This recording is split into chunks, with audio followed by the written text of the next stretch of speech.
The Arizona Territory burned beneath a ruthless afternoon sun, heat rising in shimmering waves from the sand and stone. Daniel Mercer rode slowly along the ridge trail, his hat pulled low, a wagon of supplies creaking behind him. The desert was quiet in a way that made a man uneasy, too still, too watchful. Even the wind seemed to hold its breath. Then the gunshots cracked through the silence. Daniel pulled his horse to a halt, every sense sharpening. He urged the animal forward just enough to peer over the ridge. Below, near a dry creek bed littered with pale stones and thornbrush, 3 mounted bandits circled a lone woman. Her hands were bound in front of her, but her back was straight and her chin lifted in defiance.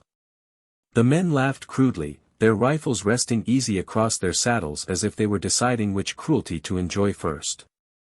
Daniel felt his jaw tighten. He had seen lawlessness before, the territory bred it like weeds. But something about the way she stood, unbroken, unbowed, stirred something steady and immovable inside him. He slid his rifle free from its scabbard and steadied it against a rock. He was a rancher, not a hero. But he was also a man who knew there were lines that should never be crossed. His first shot rang clean and true. One of the bandits jerked backward and fell from his saddle before he could even cry out. Chaos erupted. The remaining 2 scrambled for cover, firing wildly toward the ridge. Bullets kicked up dust near Daniel's boots, but he had already shifted position. He moved downhill with calm precision, firing only when he had a clear shot. Years of hunting in these hills had taught him patience. Within minutes, the gunfire stopped. The desert fell silent again, as if swallowing the violence whole. Daniel approached cautiously.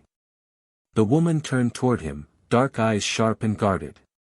Her long black hair tangled in the wind, and despite the ropes cutting into her wrists, she looked more furious than frightened. He dismounted and cut her bonds. "You're safe now," he said quietly. "I was never safe," she replied evenly. "And you have changed more than you understand." Her voice carried strength, not gratitude. She studied him as though measuring his worth. "I am a pony of the Apache," she said. "Those men claimed I belonged to them." Daniel glanced at the bodies cooling in the sand and felt a chill despite the heat. In this territory, men twisted laws into weapons. By stepping in, he had not just saved her, he had stepped into something larger, something binding. The wind began to rise, lifting dust into the air like a warning. And Daniel realized that whatever trouble those bandits had started, it was far from over. Dark clouds rolled low over the desert as Daniel and a pony reached the ranch, the air thick with the promise of a storm. Thunder rumbled somewhere beyond the distant hills, echoing across the wide, empty land.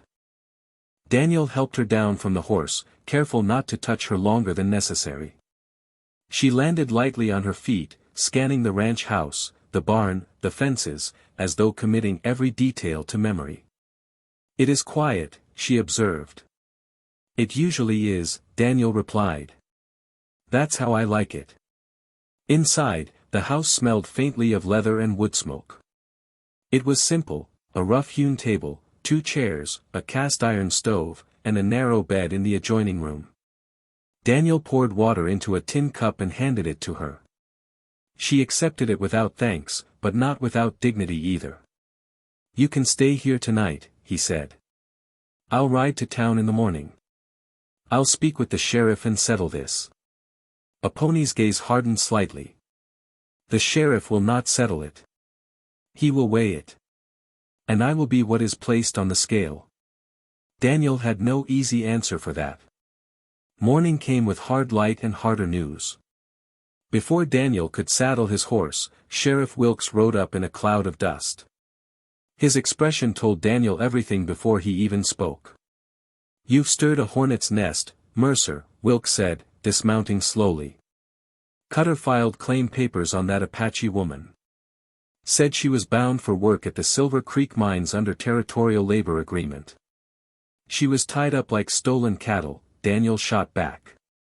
"That's no agreement." Wilkes sighed. "Doesn't matter how it looked. By law, when you killed those men and removed her from custody, you assumed responsibility.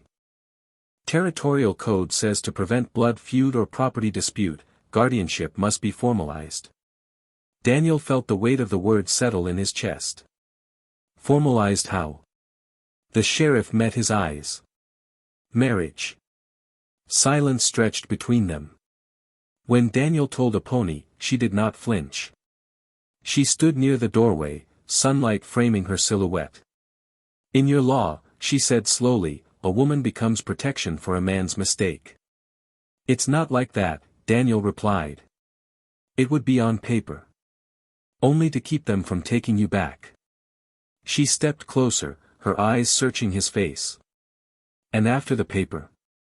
You'd stay here, he answered honestly. Safe. Until you choose otherwise. A long moment passed. In my tribe, marriage is chosen, she said. But I see no choice here. 2 days later, beneath a sky heavy with wind, they stood before Sheriff Wilkes and signed their names into a ledger that smelled of ink and dust. No vows were spoken. No rings exchanged. Just the scratch of a pen sealing their fate. As they rode back toward the ranch side by side, the storm finally broke behind them. And though the rain washed the desert clean, neither of them felt untouched by what had just begun. Marriage on paper changed little at first, yet it changed everything. The ranch house felt smaller somehow, as if the walls were aware that two strangers now shared its space under a bond neither had freely chosen. Daniel kept to his routines, rising before dawn to tend the cattle, mend fence lines, and check water troughs. Apache rose just as early, though he never heard her move. He would step outside and find her already standing on the porch, eyes scanning the horizon as if expecting riders to crest the hills at any moment. They spoke when necessary. Nothing more. Daniel gave her the larger share of the house, insisting he would sleep near the stove. She did not argue, but she did not thank him either. Gratitude, he realized, was not something she gave lightly. One afternoon, he found her in the barn examining a saddle with a torn strap. Without asking, she sat on an overturned crate and began repairing it with careful, practiced hands. Her fingers moved quickly, weaving leather with the kind of skill that came from years of experience. You've done ranch work before, Daniel said, leaning against a post. My father traded horses with settlers, she replied without looking up. I learned what I needed. By the end of the week, she was riding alongside him during cattle checks. She handled the horse with effortless grace, guiding it across rocky ground as if she and the animal shared one mind. Daniel found himself watching her more than the herd, impressed despite himself. But beyond the fences, resentment simmered. Word of their marriage had spread through town like wildfire. Some settlers muttered that Daniel had betrayed his own kind. Others whispered that the marriage was a sham meant to hide something worse. Cutter's remaining men were said to be gathering north of the river. The trouble arrived just after midnight. Daniel woke to the smell of smoke. He rushed outside to find flames licking across the far edge of his grazing field. Shadows of riders flickered against the firelight before disappearing into the dark. Apache was already mounted, bow slung across her back. They test your fear, she said calmly. They won't stop, Daniel answered, grabbing his rifle. Then we do not wait for them to return. Together they tracked the raiders through narrow ravines and over hard-packed earth. Where Daniel saw dust, Apache saw direction. She read broken twigs, displaced stones, faint impressions in the soil. By dawn, they cornered the men at a rocky pass. Daniel fired warning shots, steady and deliberate. Apache circled wide, cutting off escape. Outnumbered and outmaneuvered, the bandits fled, leaving behind their bravado. As silence settled once more, Daniel looked at her differently. This was no reluctant bride bound by law. She had fought beside him, not because she had to, but because she chose to defend what now sheltered her. And for the first time, the ranch felt less like a divided house, and more like a shared one. Spring arrived quietly, softening the hard edges of the desert. Patches of green pushed through the dry earth, and the cattle roamed farther without fear. The smoke from the burned field had long since faded, and Cutter's gang had not returned. Word spread that they had moved north, chased off by resistance they hadn't expected. The ranch stood stronger than before, fences repaired, watch kept carefully, and an unspoken partnership settled between the two people who now called it home. Inside the house, the silence had changed. It was no longer heavy or strained. Daniel found himself lingering at the table after supper while Apache spoke of her childhood, of wide tribal lands, of her mother's songs carried on evening wind, of ceremonies beneath endless stars. He listened not out of obligation, but genuine interest. In turn, he told her of his parents, of how fever had taken them within the same winter, leaving him alone with cattle too wild and land too large for one grieving young man. He had built the ranch from stubbornness more than hope. One evening, as the sun sank low and painted the sky in amber and rose, they stood side by side on the porch. The desert stretched before them, peaceful and vast. Apache rested her arms on the railing, watching a pair of hawks glide overhead. "In my tribe," she said softly, "marriage becomes real when two hearts step into it willingly. Not when they are pushed." Daniel felt his chest tighten. "And what do you feel now?"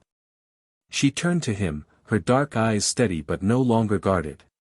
"When you rescued me, I believed you would claim ownership like the others tried. But you never did. You gave me space.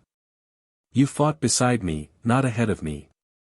A warm breeze moved between them, carrying the scent of new grass. "I stayed because I had no choice," she continued. "But I remained because I wished to." The word settled deeply within him. "I never wanted a wife forced by law," Daniel admitted. "But somewhere along the way, I stopped seeing you as an obligation." He reached for her hand slowly, giving her time to pull away. She didn't. Her fingers curled around his, firm and certain. This time there was no sheriff, no ink, no statute binding them. Only the quiet understanding that what had begun in gunfire and necessity had grown into something neither law nor fear could command. Under the open sky, their marriage ceased to be an arrangement. It became a promise, chosen freely, rooted in respect, and strengthened by everything they had endured together.